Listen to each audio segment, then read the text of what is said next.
tere kõik kasteelised siit kevadisest linnast. Ja täna ma olen kirjakohaks Luka evangeeliumi 11. peatükist salmid 33-35. Ükski süüta küünatega pane seda varjule ega vaka alla, vaid küünla jalad sisse tulijad valgust näeksid. Ihu küünal on su silm. Kui su silm on korras, siis on kõik ka see ihu valguses. Aga kui ta on rikki, siis on ka ihu pime. Katsu siis, et valgus, mis sinu sees on, ei oleks pimedus. Kui nüüd kogu ihu on valguses, nõnda tal sugugi ei ole pimedust, siis on ta täiesti valgustatud, nõnda nagu küünal valgustaks sind oma välkuva leegiga. Aamen. Tänast videot tegelikult ajendasid mind tegema peavalu rumalus ja lühinägelikkus kõikides küsimustes. Et siin tuli mul meelde klassiku lause, et tüübid räägivad sõjast, aga siis tahaks öelda, nagu klassik Oskar Luts ütles. Joosep Tootsi suu läbi sügises. Ja kui sa teaksid, kui hirmus sõda ise on, siis sest ei räägiks oma väiksele 5-aastasele pojale tegelikult. Ja see paistas, et see sai ikkagi millestki aru. Aga praegu paistab, et peavoolu tüübid üle maailma ikkagi provotseerivad ja kangutavad seda sõda. Et saamata tegelikult aru, mis tagajärjed sellest nendel inimestel on, keda see otseselt puudutab. See on katastroofilised tagajärjed nüüd enne, kui me hakkame kedagi provotseerima või arvama, et see on parim lahendus, et siis mõelge korraks selle peale, kui see asi siia tuleks. Kui kellegi lühinägeliku ja rumala poliitika tagajärjel see asi siia jõuaks. Viimaseid protsesse vaadates mul tegelikult jääb selline tunne, et inimesed justkui tahaksid seda. Või on lihtsalt mingi 5-aastase lapse või nuupagati hundiga ühel tasemel. Arvates, et jah, et see on normaalne. Et iga probleemi lahendus on umbes, hakkame üksteist nottima. Aga see ei ole seda. Mõnikord ei ole häid valikud, aga kõige halvem valik on alati sõda. Praktiliselt alati, sellepärast, et sellel on alati tagajärjed. Juhul, kui nüüd kellelegi otseselt kallale tungitakse ja otseselt ennast kaitseb, siis on see isegi mõistetav, aga lihtsalt rääkida, et kuskil on ja meie ka nüüd igaks juhuks aitame kaasa sellele protsessile, lihtsalt tegelikult sellepärast, et ollakse truud teatud ideoloogiatele, mõtlemata õieti tagajärgedele, mis tuleb ka see jumalariigist ja mujalt. Seda nüüd arvata, et notimine on kellegile meelepärane tegevus, näiteks jumalale. No, seda ma väga sügavalt kahtlen sellest tegelikult. Sellepärast, et kui me vaatame need inimeste motiive, kes selle taga on, me on otse julmalt välja, see on puhas äri. Kedagi tegelikult ei huvitagi enam üksikisiku saatus ja see pole mitte ainult praegu niimoodi olnud. See on aastasadu niimoodi olnud. See ei ole muutunud ja ma kardan, et kahjuks ei muutu ka lähemas tulevikus. Nii et on neid õnnetuid ja oskamatuid rahvad, kes lihtsalt jäävad kahjuks hammasratassahele selles mängus, mida tegelikult inimesed päris lõpuni ei mõistagi. Aga kui me tuletame jälgivad protsesse praegu, siis minul isiklikult tundub kellegile, grupile seltsimestele, kuskil kõrgel ja kaugel on oma lõputust varandusest lihtsalt liiga vähe. Tahaks nagu veel, aga neid väga ei huvitagi, mis sellest inimesest saab, kes selles piirkonnas on, kus on nende huvid. Lastakse neid lihtsalt maha nottida. Ja nüüd mõned väiksed rahvad ja riigid hakkavad siis sellistele tüüpidele kaasa aitama, aru saamata üldse, millele nad tegelikult kaasa aitavad. Nad aitavad sisuliselt kaasa genotsiidile.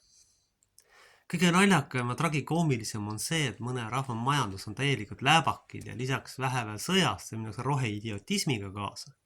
Ja sellisel kujul asjad nagu neid tehakse, sellised ressursid nagu hakkama pannakse, on lihtsalt puhtalt majanduslik sutsiid.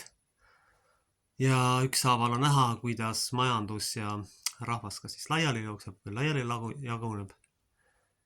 Ja mida siis rahvas teeb selle asemel, et kas või protestida ja avaldada oma arvamust ja öelda, et asjad on valesti. Ei, seda ei tehta, et tavaliselt võetakse mõned töökohad juurde ja rõgatakse lihtsalt surnuks. See ongi see tragöödia, mis siit igal päeval vastu vaatab.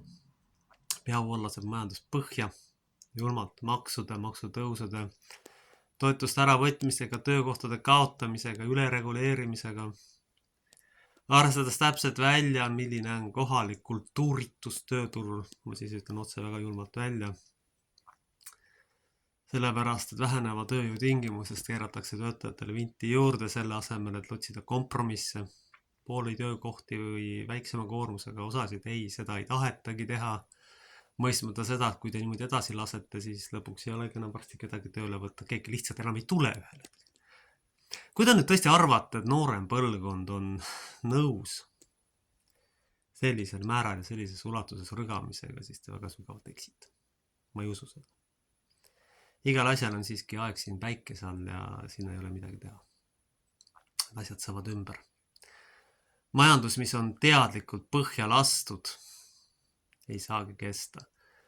Nüüd siis lisaks kõigile veel korratakse rahva raha lihtsalt selleks, et kellegi ideoloogilisi huvisid esindada. Tegelikult teenides sisuliselt relvakaupmeest tuua. Orjameelsus on alati lülitanud mõistuse välja, analüüsivõime. Ja tegelikult on kõige selle traagika taga hoopiski orjameelsus, nagu ma olen sadu kordi rääkinud, mis isegi siis, kui auto on pintikades rattad alt ära ja karjub ja jookseb kas või katkise autoga, öeldes, et autol on rattad all. Ehk teisiti öeldes majandus kasvab, me tõstame makse, et majandus kasvab, see on umbes sama hea loogika kui Nuupagadi hundil tema 3. osas, just auto alt. Autoga lihtsalt kasutades autot jooksuvahendid aru saamatat. Ei ole mootorit, ei ole rattad, ei ole mitte midagi. Teisiti öeldes ei ole populatsiooni, ei ole normaalset tööstust, mis oleks tasemel ja mis riigi ära toitaks. Ei ole moraali ja eetikat. Perekond on sisuliselt osavad laiali lõhutud ja lammutatud. Tegelikult näiteks see variant, et inimesed peavad välismaal leiba teenima, lõhub ka perekondi ja sellega me saame iibe alla. Ja me saame siis tööjõu vähendada selle määrani, et meil oleks põhjust ehk peavool oleks põhjus võõrad tüübid sisse tassida. Osavalt on kasutatud igasugust sõdasid ja vahendeid selleks, et rahvast hirmutada, valetada, et nad üksteisest eemal hoiaksid. Kui me vaatame nüüd kõik, et inimesed üksteisega suhelda ei julge, ka see on globalistliku manipulatsiooni tulemused, inimesed tajusid seda, et umbes selle loogika järgi oleks kõik vargad ja pätid igal pool. Ja seda tegelikult ei ole. Tänavad on tegelikult tühjad, kui päris julmalt öelda. Polegi mitte kedagi, polegi inimesi varsti. Või kõik on oma rügamisest ja truualamlikust globalistide teenimisest nii väsinud, et istuvad õhtu teletaga taga ja kuulavad seda pealu jura lihtsalt, ütleme otse välja. No seda on ka muidugi on, aga teine variant on see, et inimesed on lihtsalt väsinud ja enam ühel hetkel ei jõuagi. Kui ikkagi peavool, no ma võiks öelda, et praktiliselt juba suuremas osas Euroopas käitub nagu Nuupagadi hunt ja on langenud sinna sellele tasemele, kus ütleme, et jookseb siis selle autoromuga ringi ja väitis, et tal on mootor ja tal on ralliauto, kuigi tegelikult on kõik juba põhjas. Tegelikult pikas perspektiivis järgnevate maksetega teatavatele sõjalistele üritustele lihtsalt kurnatakse majandus lõpuni ära. Euroopa kaotab igasuguse rolli, igasuguse jõu ja muutub maailma perifeeriaks ehk tühjaks kohaks maailma poliitikas. Mulle isiklikult tundub, et see ongi globalistide lõppeesmärk. Euroopa välja lülitada ja teha tühjaks kohaks maailma poliitikas, teades täpselt, et siin on aidatud võimalik kasulikud idioodid igale poole peaaegu, kes seda poliitikat läbi viivad. Ja arvata, et sellele tagajärgi on tagajärjed. Aga kujutame nüüd korra ette, et kõik need sõjakaaгаtajad ühel hetkel satuvad mingis situatsioonis mingite sõjaliste rünnakute ohvriks. Kas te siis ka ütlete, et umbes, et see on ainuke parim lahendus? No ma tahaks seda näha. Te ei tee seda. Te pole isegi nii palju mõistused aru saada. Sõda on alati halb lahendus. See on ainult siis õigustatud, kui toimub otsene provotseerimata rünnak. Siis on see õigustatud enesekaitseks. Aga mitte niimoodi, et me kaevame, kaagatame nii palju, kui me selle kätte saame, siis ütleme umbes, et pärast, et teine on süüdi. No tulge taevas appi, sellist idiotismi muidugi on ajaloos küll ja veel nähtud. See ei ole ainult siin esinev probleem. Igal pool esinev probleem.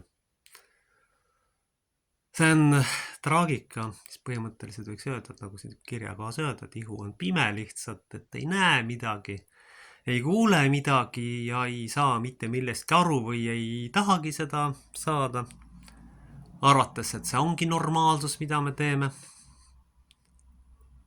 Mõtlemata, mis meile kasulik on, vaid teenime kellegi teise huve, globalistide huve. Muidugi ma ei saa seda ümberringi toimuvat säästuüritust ammugi tõsiselt võtta, sest ma lihtsalt ei suuda peavoolu vaadata, sest selline rumalus, mis sealt vastu vaatab, on minu jaoks isiklikult juba talumatu. Vahepeal on selline tunne, et seal on mingi puudega tüübid. Ausalt öeldes ma tõesti enam ei suuda seda vaadata.